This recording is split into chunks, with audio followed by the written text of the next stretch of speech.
Thank you for joining us at Community on Demand. Today, we will hear from missionary Len Curtis. Len is a veteran missionary to Colombia and Chile. Len and his wife Liliana minister to impoverished children who are at risk by operating feeding centers in those regions. This message was recorded during a live Sunday morning service at Community. Let's join Len as he begins his message.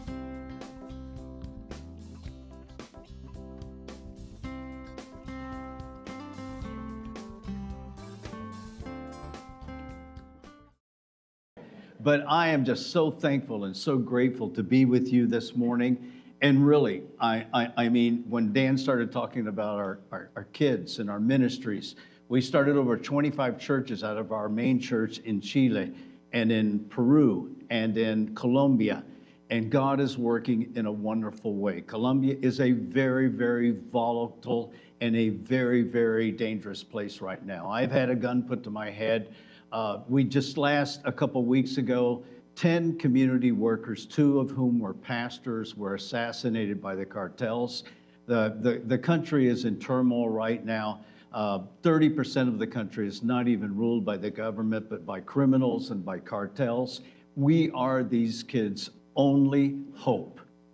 Domestic abuse, trafficking is just a song of the day. And if we don't reach them with the gospel, if we don't reach them with biblical principles, they absolutely have no hope.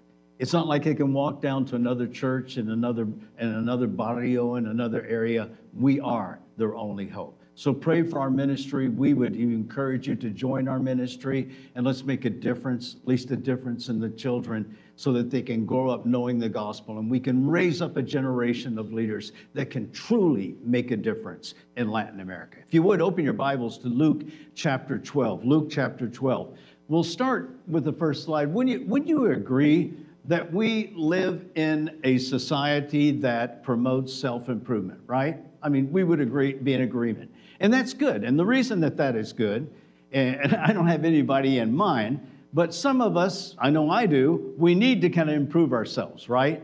I mean, because this is where it becomes painfully aware, because we're painfully aware of where we are and where we're not, what we need to start doing and what we need to stop doing, what we need to start eating more of and what we need to stop eating less of. And in many of our cases, it's kind of the same stuff that we decide every year that we're going to do more or less of. And I get that. I mean, I'm guilty of that as well.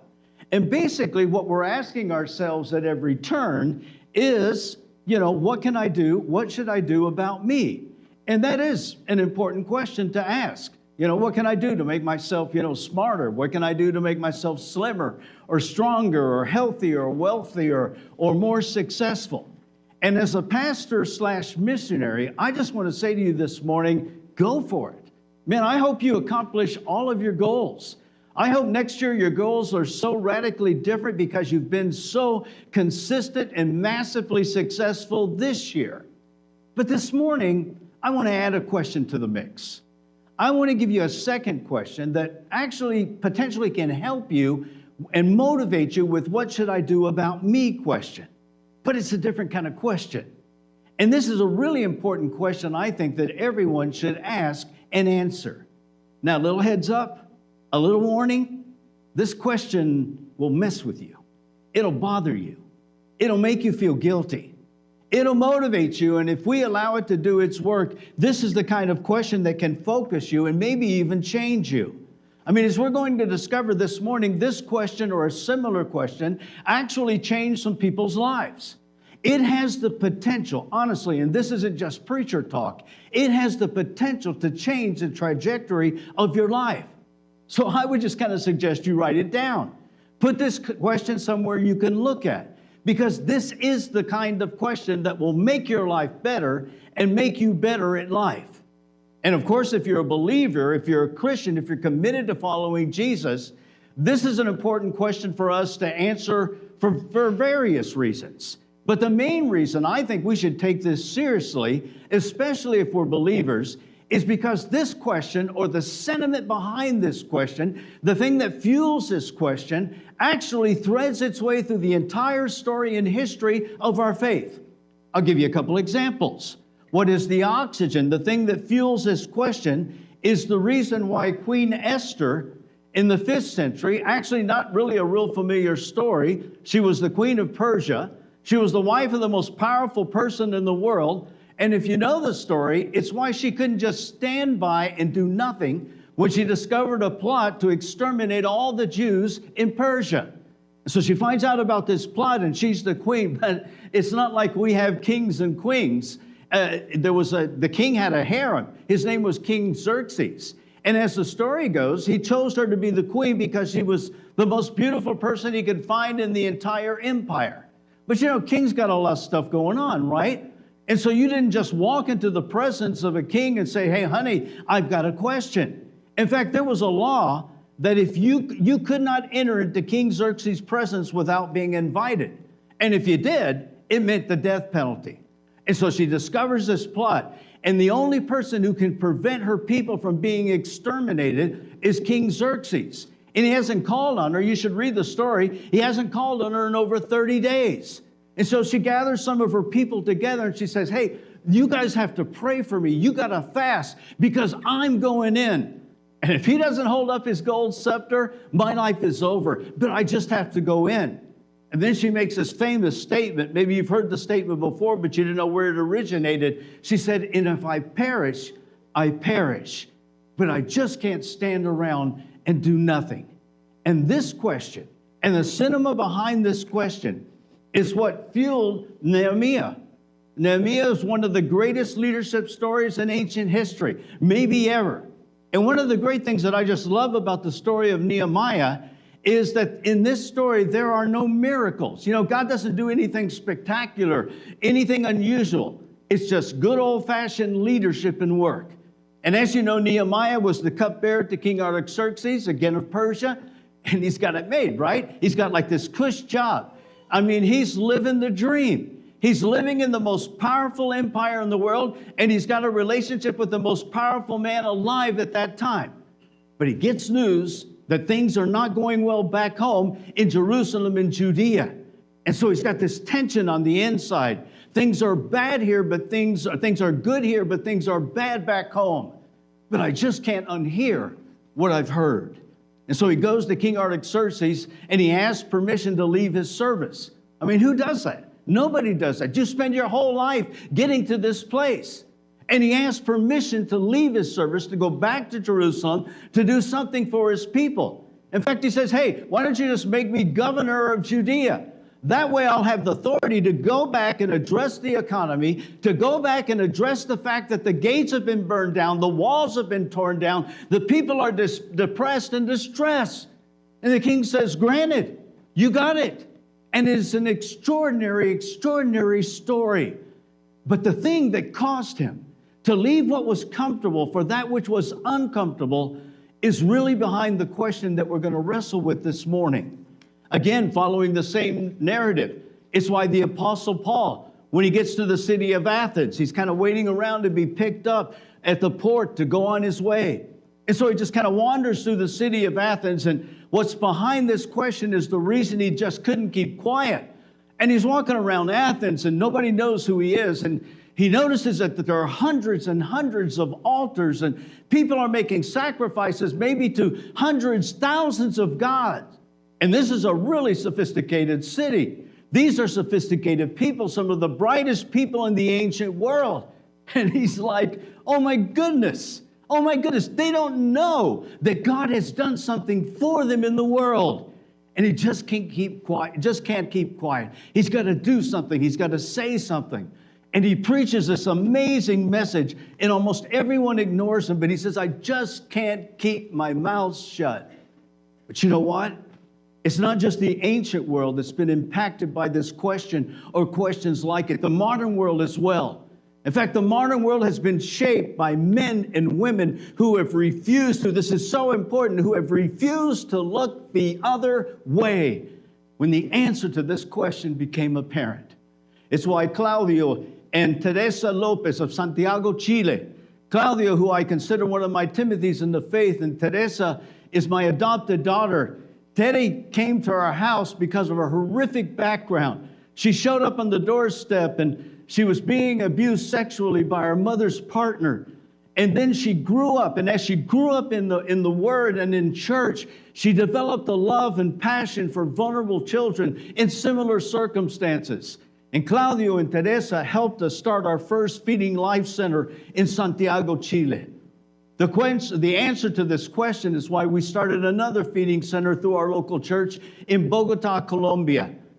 And we knew this pastor's son, who after working on weekends would take part of his salary, and he would go up into some of the dangerous shanty towns of Bogota, sit down on the sidewalks, and in local parks, he would feed starving children, give them soup and sandwiches, and then he would tell them the story of Jesus.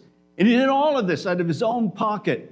And now he's on the verge of starting a church with hundreds of people, teens and children, and God is using him in a mighty way because he could not unsee what he had seen. And when I heard his story, I couldn't unhear it. I couldn't turn away. It was too late. So all of this to say this. As soon as I give you this question, some of you are going to know immediately what the answer is. And you're going to be frustrated because you're going to be like, yeah, I think about it all the time, but I don't know what I can do. I don't think there's anything that I can do. And thanks for reminding me, missionary. I'd rather not think about it. The problem's too big. The problem's too complicated, and I can't do anything. And I'm here to tell you this morning that everyone can do something. Because isn't it true? Isn't it true that the people that you admire the most are not the people who just got in shape, got out of debt, and then just went on with their lives? The folks who inspire and amaze you the most are the folks who at some level had the courage to ask, answer, and act on this question. So this is a question that we should all ask. And I think we should ask it in every season of our lives. And I just want to invite all of us to step away from the mirror, to step off the scales, to put our phones down for just a moment and ask a better, more clarifying, and I'll be honest, a more terrifying question that will reveal something about you. But it has the power to catapult you beyond you in a way that you never thought possible. So here it is. Here's the question. What breaks your heart? What breaks your heart? That's the question we need to ask from time to time. What breaks your heart? And like me, just to be clear, like me, there are a lot of things that bother you. There are a lot of things that irritate you. There may be a lot of things that offend you culturally or politically or nationally. But is there one thing that surpasses all of those other things? Is there one thing that just kind of stays with you? And you kind of wish you'd never heard about it. You kind of wish you'd never read about it. You kind of wish you'd never seen it because now you just can't get it out of your head. And it just sits there. And it's frustrating because you don't think that there's anything that you can do about it. But you live with a little bit of that tension. What breaks your heart? You know, one day Jesus was walking along with his disciples and someone in the crowd yelled out to him, "Hey, teacher, tell my brother to divide the inheritance with me." I mean, what? Why are we talking about that? I mean, this guy couldn't get his problem resolved and he thinks maybe Jesus can do something about it. He said, "Teacher, tell my brother to divide the inheritance with me." A reasonable request, right? But it wasn't on Jesus' agenda. And Jesus paused, he stopped, and he yelled back and he said, "Hey, man, who appointed me a judge or an arbiter between the two of you?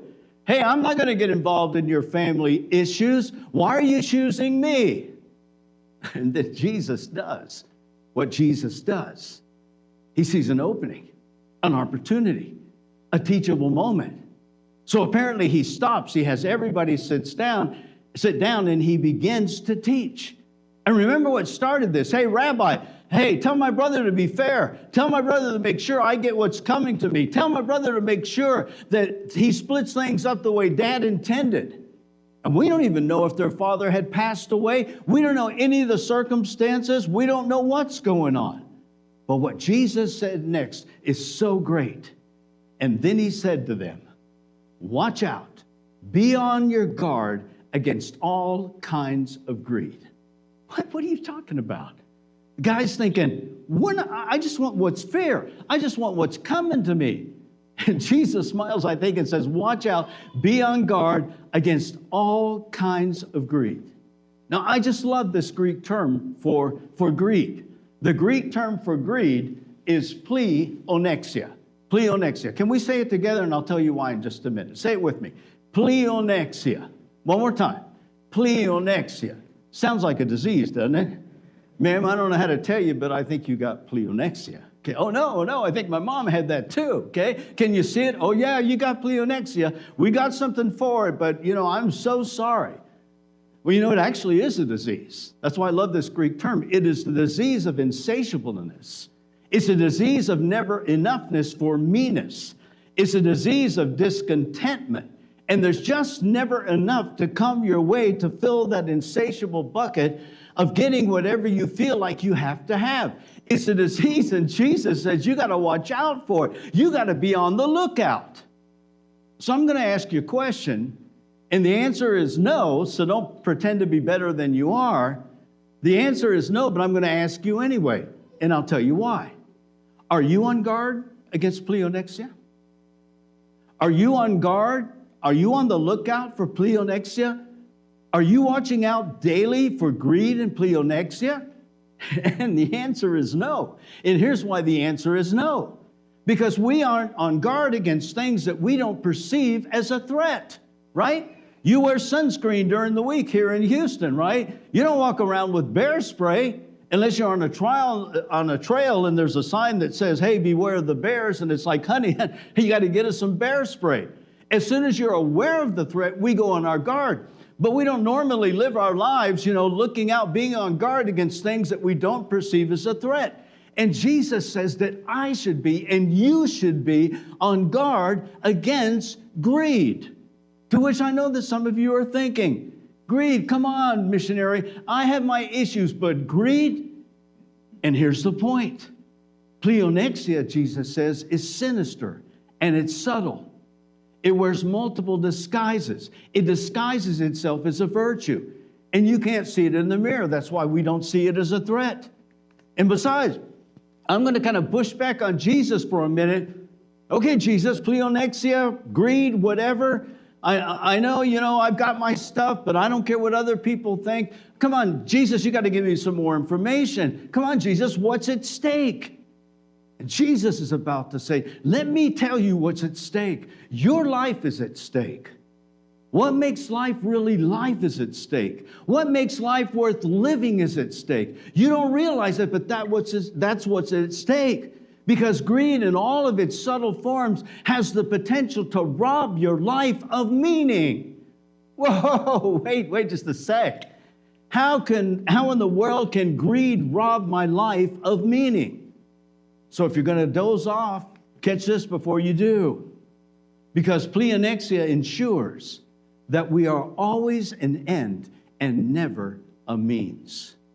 And you can never experience meaningful until you are willing to be a means. And then Jesus continues with his story. He gives them a truism, a principle, a saying. And again, what he's about to say, we read it and we say, yeah, everybody knows that, but we forget. And so here's what he says. Life does not consist in the abundance of possessions. In other words, at no point do you equate the value of your life with what you own. And you would say, well, of course we don't. And Jesus is like, well, but look at the way that you live. Look at the way that you respond. You're watching out. You're guarding all the wrong things for the wrong reasons, because at the end of the day, what you own doesn't equal the value of your life, no matter how many possessions you have. I mean, God forbid you were ever carjacked and somebody put a gun to your head and it's like, it's your life or your car. Would you pause and say, I don't know, I got to think about that. I just made the last payment on that thing. Can you take my watch? No, of course not. We know that life and stuff are two completely different categories. Pleonexia, all the subtle forms of greed, fools us into thinking that the opposite is true. So we live our actual lives, even though we know what Jesus said is true, but we live our lives as if life does consist in the abundance of possessions. Jesus would read our minds and would read the minds of his audience. And so do you know what he does? He launches into one of his most famous parables. He launches into one of his most famous stories. Now, you know that a parable is a made-up story. It's complete fiction. But Jesus makes up this story to prove a point. So he smiles. He knows what they're thinking. He knows how we would respond. He leans in and he tells them a parable. Now, if you've been in church very long, you have heard this parable over and over. But I want you to pretend for just a moment that you've never heard it. And you're sitting around thousands of people who've trampled each other to get close to Jesus. And somebody has said, hey, tell my brother to divide the inheritance with me. And something else you should know, this message, the message that Jesus is delivering, is far more relevant for you and for me today than it was for his original audience. I mean, the last thing they were worried about was greed, right? Because greed assumes that you have to have something to be greedy about. These people are hand to mouth. Give us this day our daily bread. I mean, that was a literal prayer. Bread and wine, the only things that would keep, everything else would spoil. So they're listening to this and they're thinking, greed? Are you kidding me, Jesus? I think you got the wrong audience. Well, today with me in the audience, it's the right audience. And I think with most of us in the audience, it's the right audience. The point of this parable, this is so important. He's about to show the meaning-depleting power of pleonexia.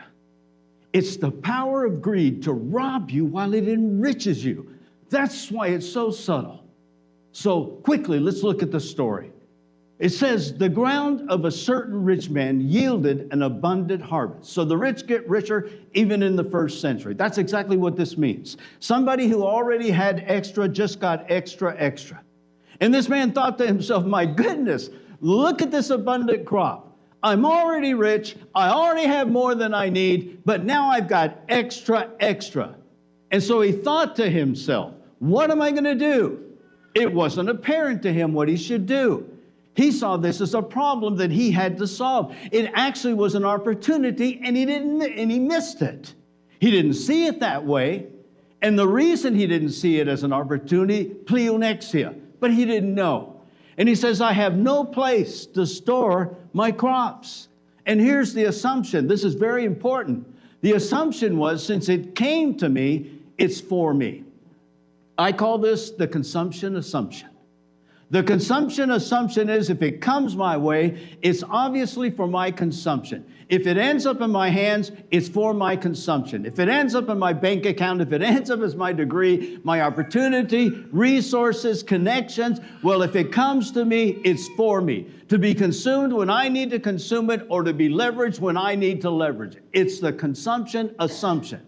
And he said, hey, I know what I'll do. I'm going to tear down my barns and build bigger ones, and there I'll store my surplus grain. I'm going to save it now to consume it later, because if it comes to me, obviously it's for me. And there you have it, a bad case of pleonexia. He was an end, not a means to an end.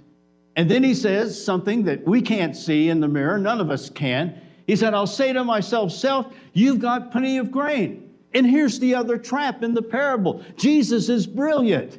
You have plenty of grain laid up for many years. And there's the lie. Since I've got a lot of grain, I've got a lot of life.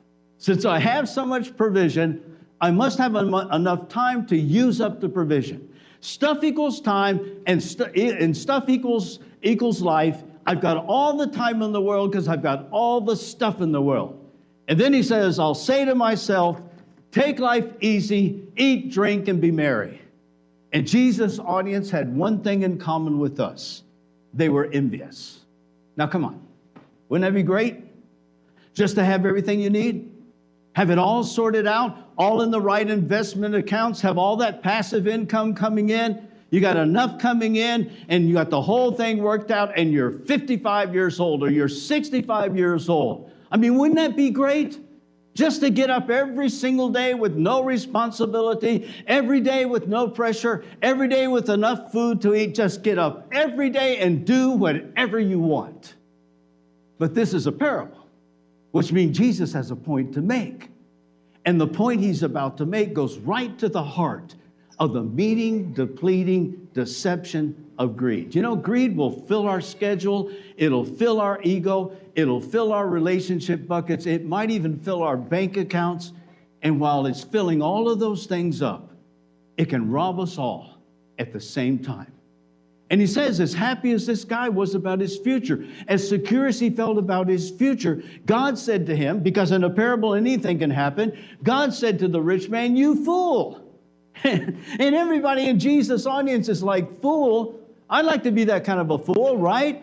What do you mean he was a fool? He was wise. He was responsible. He was smart enough to get wealthy, and now he got wealthier. He can't be a fool. No, Jesus. And Jesus says, yes. And here's why. And this is for you and this is for me, because the man in the parable made the mistake of presuming on the future. You know what that means? That means I got so much stuff, I must have so much time. To presume on the future is to presume time that you do not know you have. He says, then I'm going to take care of that opportunity to do something beyond myself. And Jesus says, you fool, you don't know what the future holds. You don't even know what today holds. He was a fool, not because of what he owned. He was a fool because he was owned by what he owned. And he wasn't on guard against the subtle realities of pleonexia. And God said to him, you fool, this very night your life will be demanded from you. How can that happen? Haven't you seen how much grain I have? Haven't you seen how much I have yet to consume? I have so much stuff. Doesn't more stuff equal more life? Of course it doesn't. God said this very night, your life will be demanded of you. And then Jesus presses with this amazing question. He says, then who will get what you have prepared for yourself? Then who will get what you have prepared for yourself? And it's like, hey, I know the answer to that. Someone else. But not because he was generous, but because he was dead. And then the punchline, the punch in the gut line for me, this is the wake-up call. This is why you've got to discover something outside of you that breaks your heart. This is why we can't get locked into the consumption assumption. And it's so easy for us to do that because of where we live and the era in which we live. You've got to find a way to at least devote a piece of yourself to something beyond you. Otherwise, we fall into this trap, and then Jesus just leaves the parable. It's the end of the parable. He pulls out of the parable and he addresses us directly and his audience. And here's what he says. This is so convicting and yet so inspiring. He says, this is how it will be. How will it be? Total loss. He lost his life. He lost his stuff. He lost his opportunity. He lost everything. There's nothing to show for him because it was all about him. Because he wasn't on guard against pleonexia, he lost everything. This is how it will be for whoever stores up things for themselves to be consumed on themselves. This is how it will be for whoever stores up things for themselves but is not rich towards God. Do you know what it means to be rich towards God? It's becoming a means to an end that doesn't end with you. And that's what's going to give your life meaning. No strings attached giving, no strings attached supporting, no strings attached serving. But if you're not careful, greed will rob you of that opportunity. So as I wrap up here, circling back around, we're going to crack the code. We're going to unpack what it means to have a meaningful life. And I said it several times. It's very simple. It's to become a means to an end that doesn't end with you. That's what makes something meaningful. That's where purpose is found. That's where happiness is found. That's where joy is found. And that's the invitation for all of us. So again, back to Jesus' words, be on your guard against pleonexia. Become a means to an end that doesn't end with you. And Jesus, throughout this parable and through his teaching, he's saying, hey, I've told you what to do. Don't be greedy with your life. Don't be greedy with your time. Don't be greedy with your resources. Don't be greedy with your influence and experience. Choose something that doesn't directly benefit you and then commit part of your life to it. And I think Jesus would say, and you better hurry, because your opportunity is slipping away. And yes, it may cost you. And resisting, you may live, at least for a while. And dying in your beds many years from now, would you not be willing to trade all those days from this day to that to come back and to tell your enemy, you may take my life, but you can never take my meaning? Because meaning is always found right across the border from what's in it for me. So one last time. What breaks your heart? What breaks your heart? What needs to change? Carve off a piece of you and invest in that. And you may be 40, 50, 70 years old, and you're saying, when I retire, when the kids are grown, one day, you're presuming on a future you may not have. Jesus is inviting you in right now, and it doesn't have to be earth-shaking, but carve off a piece of your life and allow it to become a means to an end that doesn't end with you. That's how you find a meaningful life. So what breaks your heart? And if nothing breaks your heart, then you've got some work to do. Don't succumb to pleonexia. Don't miss the opportunity of a lifetime, an opportunity to make a difference in this world, but for sure to make a difference in somebody's world. And in the end, the value of a life is always measured by how much of it was given away. And you know that. And I know that. And what breaks your heart is your opportunity to leverage that while you still have an opportunity to do so. So in the meantime, get in shape, diet, get that degree, get out of debt, secure your financial retirement, keep working on you. You know why you should keep working on you? So you can be the best version of you possibly can. So you can become a means to an end that doesn't end with you. And when you position yourself to become a means to an end, to impact the lives of others, then you find life that is truly life. So, what breaks your heart? What breaks your heart? What breaks your heart? For us, it's starving kids who have no hope and have no future unless we become a means to an end. But what breaks your heart?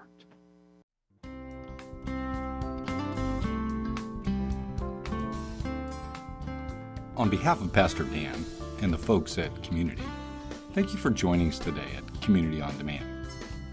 Feel free to share this link with others, and please know you are always welcome to be our guest during a live service any Sunday morning at our campus in The Woodlands, Texas.